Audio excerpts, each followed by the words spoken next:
Hi everyone, welcome back to our channel K N academy. और आज की इस वीडियो में हम बात करने वाले हैं डिलॉयट की प्रिपरेशन के बारे में कि अगर आपने डिलॉयट में अप्लाई किया है या फिर टेस्ट लिंक स्टूडेंट्स को आ चुकी है तो उसके बारे में हम डिस्कस करने वाले हैं कि आपको एग्जाम के लिए किस तरीके से प्रिपेयर करना है, कौन से टॉपिक्स पे आपको ज़्यादा फोकस करना है एंड इंटरव्यू के लिए आपको किस तरीके से प्रैक्टिस करना है।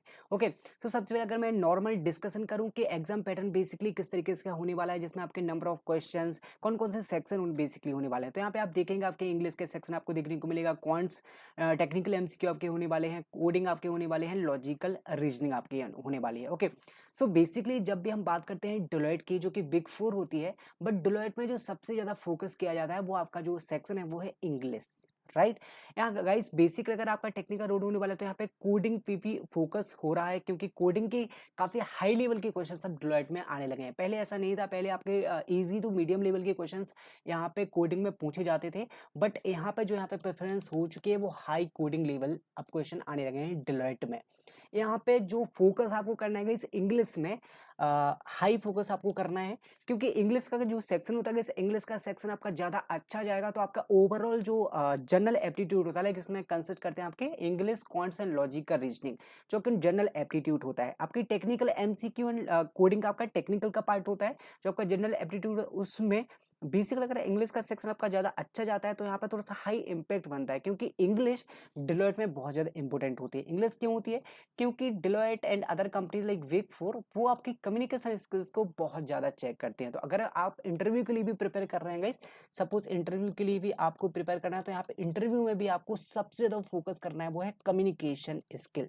अगर आपके यहाँ पे टेक्निकल स्किल्स है, वो टेक्निकल स्किल्स कहीं कम भी रह गई तो भी चलता है, बट कम्युनिकेशन स्किल्स कम नहीं होना चाहिए। That is main important part of the Deloitte. Deloitte में इसके लिए आपको कम्युनिकेशन सबसे स्ट्रॉन्ग रखना है, अपना कम्युनिकेशन।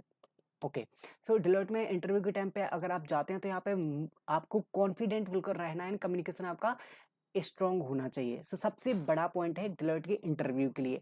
नेक्स्ट यहाँ पे जो है, जैसे कि मैंने आपको टेस्ट के लिए बताया, टेस्ट में आपको फोकस करना है कोडिंग पे, टेक्निकल एमसीक्यू पे भी आपको फोकस करना है। इसकी लिंक मैं नीचे डिस्क्रिप्शन में दे दूंगा, जहां से जाके प्रैक्टिस कर सकते हैं। काफी सारी हमने साइट भी दी है जहां से जाके आप टेक्निकल एमसीक्यू के लिए प्रैक्टिस कर सकते हैं। ओके, तो इस तरीके से आपको फॉलो अप कर लेना है। अगर हम इंटरव्यू के बारे में डिस्कस करेंगे, इंटरव्यू में मेनली जो टॉपिक होते हैं वो किस पे डिस्कशन यहाँ पे होने वाला है, जिस तरीके से मैंने प्रीवियस एक्सपीरियंस डिलॉयट के कैंडिडेट्स के देखे हैं, जिसके इंटरव्यू अभी रिसेंटली हुए हैं 23 बैच वाले स्टूडेंट्स के लिए, वो किस बेसिस पे यहाँ पे क्वेश्चंस पूछे गए थे इंटरव्यू में। सो इंटरव्यू में जनरली टॉपिक बताऊं, सबसे पहले तो मैंने डिस्कस कर लिया कि कम्युनिकेशन आपको सबसे ज्यादा आपका हाई रखना है। उसके बाद आते हैं यहाँ पे थोड़ा सा प्रोजेक्ट्स। ओके, जो भी टेक्निकल प्रोजेक्ट्स, कोई भी टेक्निकल स्किल्स आपने कर रखी हैं, लाइक फ्रंट एंड डेवलपर पे आपने प्रोजेक्ट किया, फिर बैक एंड पे या फिर फुल स्टैक डेवलपमेंट का कोई प्रोजेक्ट किया, तो उसके रिलेवेंट स्किल्स, प्रोजेक्ट के रिलेटेड क्वेश्चंस काफी ज्यादा होते हैं यहाँ पे, कि प्रोजेक्ट में किस तरीके के टेक्नोलॉजी आपने यूज किया है, क्या अप्रोच यूज किया है, वो सारे क्वेश्चंस आपके यहाँ पे होने वाले हैं प्रोजेक्ट से रिलेटेड। उसके बाद आपकी आपकी टेक्निकल स्किल्स यहाँ पे चेक होने वाली है। अगर आप यहाँ पे किसी भी प्रोग्रामिंग में स्ट्रॉन्ग है, लाइक सी में हो या फिर सी प्लस प्लस में है या फिर जावा में है या फिर पाइथन में, कोई भी प्रोग्रामिंग में अगर आप स्ट्रॉन्ग है तो आपको मेंशन करना है क्लियरली। आप यहाँ पे ऐसा मत बोलना कि हमें सी प्लस प्लस आते, जावा आती है। जो भी स्ट्रॉन्ग है वही प्रोग्रामिंग लैंग्वेज गाइस आपको मिस कर वहाँ पे सॉरी मेंशन करना है, राइट। ऐसा मत करना कि अगर आपको सी प्लस प्लस भी आती है, जावा भी आती है, तो दोनों की करना है, एवरेज एवरेज ऐसा कुछ नहीं। जो आपको परफेक्ट आती है वो आपको क्लियरली मेंशन करना है, जिससे आप उस वाली प्रोग्रामिंग लैंग्वेज के आंसर क्लियरली कर पाए। इससे आपके चांसेस ज्यादा बढ़ेंगे। कभी कभी क्या होता है, स्टूडेंट सारी लैंग्वेजेस को मिक्सअप कर दे, जिससे यहाँ पे मल्टीपल क्वेश्चंस बन के आते हैं, वहाँ पे कंफ्यूजन होती है। आपको एक प्रोग्रामिंग लैंग्वेज करना है, उसी में आपको कोडिंग करना है, उसी में आपको यहाँ पे प्रिपेयर करना है इंटरव्यू के लिए। तो कोई भी एक प्रोग्रामिंग लैंग्वेज आपको यहाँ पे सेट करके रखना है। ये आपकी टेक्निकल पर्सपेक्टिव से क्वेश्चंस होने वाले हैं। उसके बाद डिलॉयट में अदर क्वेश्चंस होते हैं कंपनी पर्सपेक्टिव से। कंपनी, ओके, कंपनी पर्सपेक्टिव से कैसे, कि डिलॉयट कंपनी क्यों बेटर है अदर कंपनी से, क्यों ज्वाइन करना चाहते हो डिलॉयट को, इस तरीके के क्वेश्चंस को कंपनी पर्सपेक्टिव से रेज होने वाले हैं। तो आपको कंपनी के बारे में अच्छे से आइडिया होना चाहिए। थोड़ा सा आप डिलॉयट के बारे में पढ़कर जाना कि क्या क्या डिलॉयट करती है, क्या सबसे ज्यादा डिलॉयट की जो बेनिफिट्स है जो आपको अट्रैक्ट करते हैं, क्या क्वालिटीज हैं डिलॉयट की जो आपको अट्रैक्ट करते हैं डिलॉयट में जॉब करने के लिए। तो वो सारी चीजें आपको यहाँ पे प्रैक्टिस करके जाना है डिलॉयट के इंटरव्यू के लिए। ओके, सो ये सारी चीज़ें आपको फोकस करना है प्रिपरेशन के लिए, जो कि मैंने ब्रीफली यहाँ पे बताया है, जो कि हेल्प होगी काफ़ी स्टूडेंट्स के लिए जो मिस कर देते हैं, जो चीज़ों पर फोकस करना, वो इन सब चीज़ों पर फोकस कर सकते हैं। तो जो कि मैंने बताया कि एक बार मैं फिर से रिपीट कर देता हूँ। फर्स्ट आपका communication skills, that is very important.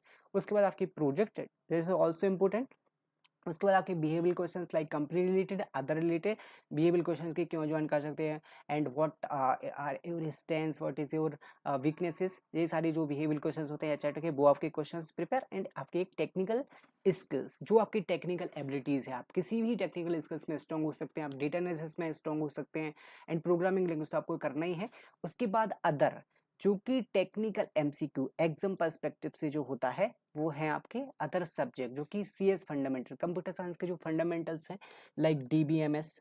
Okay, अब वो भी आपको यहाँ पे प्रैक्टिस करना है। डीबीएमएस हो गया आपका, यहाँ पे कंप्यूटर नेटवर्क हो गया, एंड आपके बेसिक डीएसए के क्वेश्चंस हो गए यहाँ पे, एंड आपका यहाँ पे ऑपरेटिंग सिस्टम, जो कि आपके कंप्यूटर फंडामेंटल्स में जो भी चीज़ें होती हैं लाइक एसक्यूएल वगैरह, वो सारी चीज़ें गाइस आपको प्रैक्टिस कर लेनी है, जो कि आपके इंटरव्यू के लिए भी हेल्प होने वाली है, एंड टेक्निकल एमसीक्यू लिए भी हेल्प होने वाली है, क्योंकि टेक्निकल एमसीक्यू में इसी से आपके output based questions and error based questions पूछे जाने वाले हैं। ओके, इसमें मोस्टली टेक्निकल एमसीक्यू में ऐसे होता है। डेफिनेशंस भी गाइस होती हैं, लाइक जैसे शॉर्ट शॉर्ट क्वेश्चंस बन जाते हैं यहाँ पे टेक्निकल एमसीक्यू की, कुछ डेफिनेशन दी जाएगी, उसमें आपको चूज करना होता है कि इसका क्या आंसर हो सकता है। तो वो डीएसए की भी क्वेश्चंस हो सकते हैं, या प्रोग्रामिंग लैंग्वेज की भी क्वेश्चन हो सकते हैं। तो इस तरीके से आपको ओवरऑल ड्रॉइड के लिए प्रिपेयर करना है। वीडियो अच्छी लगी तो वीडियो को लाइक जरूर कर देना, चैनल को सब्सक्राइब कर देना। Thank you guys, thanks for watching.